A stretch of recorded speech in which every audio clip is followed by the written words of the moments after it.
Hi, I'm Jean Grosbeck with Coldwell Banker Island Living, and our guest today is Tim Hance with All Islands Home Inspections. So Hello. thanks for joining us. My pleasure. Thanks for having me. Great. I was hoping today that you could talk to us about cracks in concrete. What is acceptable? What's typical?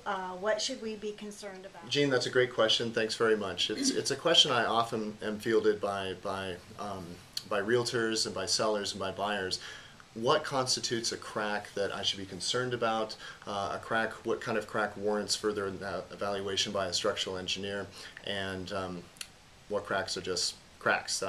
In the industry, we like to say that concrete does two things. It gets hard and it cracks. And that's kind of a smug way of saying that you can expect concrete cracks in sidewalks or in the foundations of a house, but when is it an issue?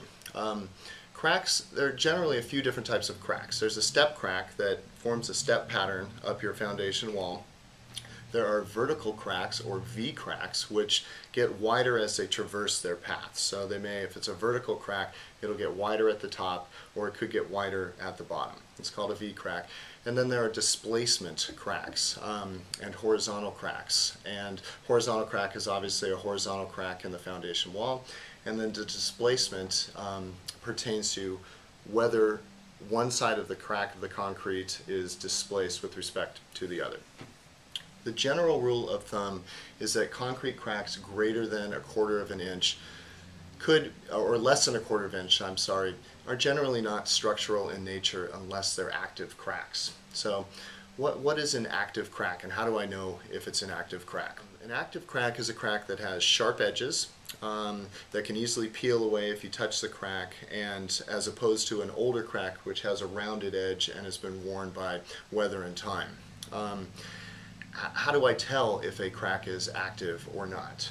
There are a few ways that you can tell, and what I advise my clients to do is to monitor all cracks. We need to monitor all cracks, period. But one way that's easy to do is to mortar over a crack, and after it's dried and cured, to determine whether or not it continues to crack. If it cracks the mortar, we have an active crack that should be further evaluated.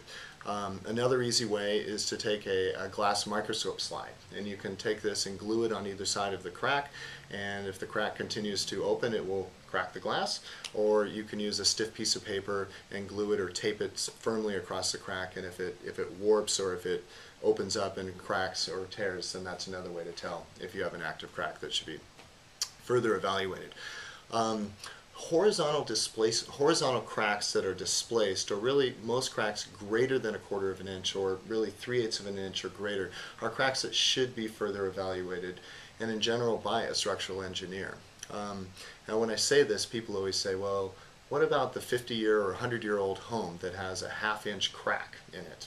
And we see signs of large cracks in older homes that have previously settled but have subsequently reached an equilibrium, as it were, and no longer continue to actively crack. So if it's, you can test it through the methods that I've previously described to see whether or not it's an active crack, and beyond that, if it's a 1/2 inch crack in a concrete wall that's an old home, it generally doesn't require further evaluation if it's reached its settled equilibrium. So in essence, concrete cracks, and we should definitely be aware of the cracks in our foundations.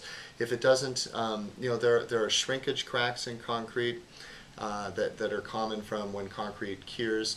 If a crack doesn't penetrate through the foundation wall, it's definitely something that doesn't require further evaluation.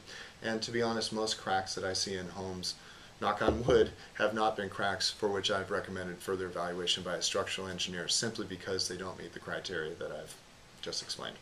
Well, that's very helpful, very helpful. I've never heard cracks so definitively explained. So thank you for doing that. Great. That helps us in our home inspections.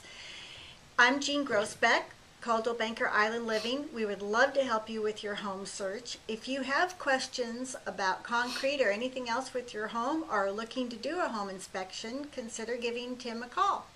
And Tim, what's the best way for them to reach you? Best way to reach me is to call me on my cell phone at 360-298-1163, or on my website, allislandsinspections.com. And I'd of course love to do an inspection for you. Great. Thanks for watching.